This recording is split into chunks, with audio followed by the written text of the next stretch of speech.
Nuestro compañero Víctor Sánchez Baños habló con el senador Gabriel García, integrante de la Comisión de Recursos Hidráulicos, sobre las acciones que se están tomando desde el legislativo para resolver la problemática en torno al agua.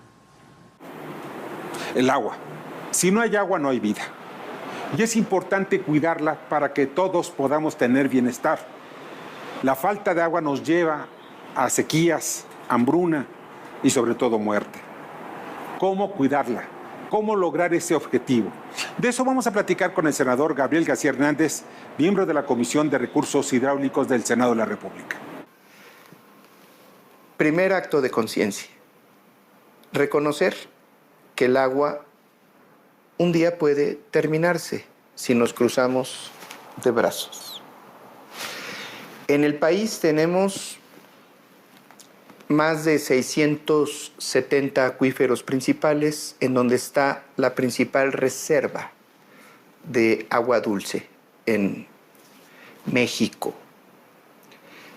De esos tenemos alrededor de 260 acuíferos, el agua subterránea, donde perforamos pozos de extracción.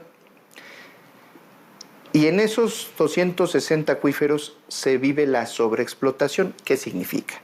Que el agua que se infiltra, que nos da la madre naturaleza en la lluvia y en las montañas, es menor a la que extraes. En promedio, en esos más de 270 acuíferos, uno de ellos es en donde vivo, que es en Iztapalapa, se pueden estar extrayendo 3 veces más de lo que se infiltra, de lo que ingresa. Entonces, un primer paso es la protección de todas las zonas con escasez y contaminación del agua. Y ese es el punto número 8 que envió el presidente en la reforma constitucional de 20 que nos envió, que dice protección de las zonas con escasez de agua y priorizar el consumo humano. Necesitamos establecer, ya está en el artículo 4 constitucional, como ya te lo había dicho, pero hay que modificar también el artículo 27 para que el agua, que ya es un patrimonio nacional, se le adicione la obligación del Estado de vigilar, no solamente de garantizar el vital líquido, sino de vigilar todas las zonas con sobreexplotación de los mantos acuíferos, de tal manera que se den las inversiones para reciclar el agua de lluvia, para propiciar la infiltración y evitar a toda costa la privatización del vital líquido.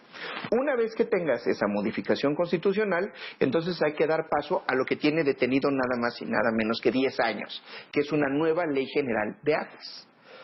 ¿Por qué está detenida? Porque aunque ya hay un mandato inclusive de la Corte, de que tiene que salir una nueva Ley General de Aguas, porque se modificó la Constitución, ese artículo 4, desde el año 2012. Estamos hablando ya de más de una década que está detenida, no pasa. ¿Por qué? Porque no ha habido el consenso general para esa ley, un plan que le dé sustentabilidad, y ese mandato se va a fortalecer si aprobamos primero la modificación constitucional para considerarlo no solo como un patrimonio nacional, sino como un manto protector de la ley superior que es la Constitución a todos los acuíferos del país. ¿Qué proponemos? Que no se extraiga más de lo que ingresa para llegar al equilibrio. Ese es fundamentalmente lo que nos lleva. ¿Qué hemos hecho por nuestro lado? Pues este problema que es añejo y es una de las grandes preocupaciones del lugar en donde yo vivo, que es Iztapalapa, pues nos dedicamos a hacer un proceso de conciencia y a generar, porque necesitamos más de 260 proyectos hídricos de sustentabilidad, porque hay 260 acuíferos sobreexplotados, sobre todo donde están las grandes ciudades. Pienso que además de modificar la Constitución, necesitamos generar proyectos estratégicos regionales. yo tuve oportunidad de desarrollar uno con apoyo de mucha gente, con un movimiento que se llama Agua para Iztapalapa. Y ese proyecto que dice que demos lo que yo llamo los 3 grandes pasos. Primero, imagínate, en Iztapalapa nos caen de la lluvia el equivalente a 12 millones de pipas en lluvia, que inunda las calles, que inunda los barrios. Toda esa agua, en vez de que se la regresemos a lo que antes era un lago y alimentar nuestro acuífero, se va por el drenaje profundo, se contamina y se pierde, y va a dar toda contaminada al Golfo de México, se va por el Pánuco. Inundamos algunas veces el estado de Hidalgo con toda el agua que antes alimentaba el lago de Texcoco, el lago de Xochimilco, el lago de Chalco, el lago de Zumpango. Toda esa agua, en vez de reutilizarla y regresarse a la madre tierra, la mandamos por un tubo literal al drenaje profundo a que se contamine, y no utilizamos una sola gota para reciclarla y reaprovecharla. En Iztapalapa podríamos, de esos 83 millones de metros cúbicos, 9 millones de pipas, perdón, en el caso de Iztapalapa, en vez de perderlos, podríamos estarlos reutilizando con la construcción de un nuevo drenaje pluvial. Es el primer paso. El segundo es que del 500,000 de domicilios que hay en Iztapalapa, con 2 millones de habitantes, ahí podríamos instalar en 100,000 azoteas sistemas de cosecha de agua de lluvia.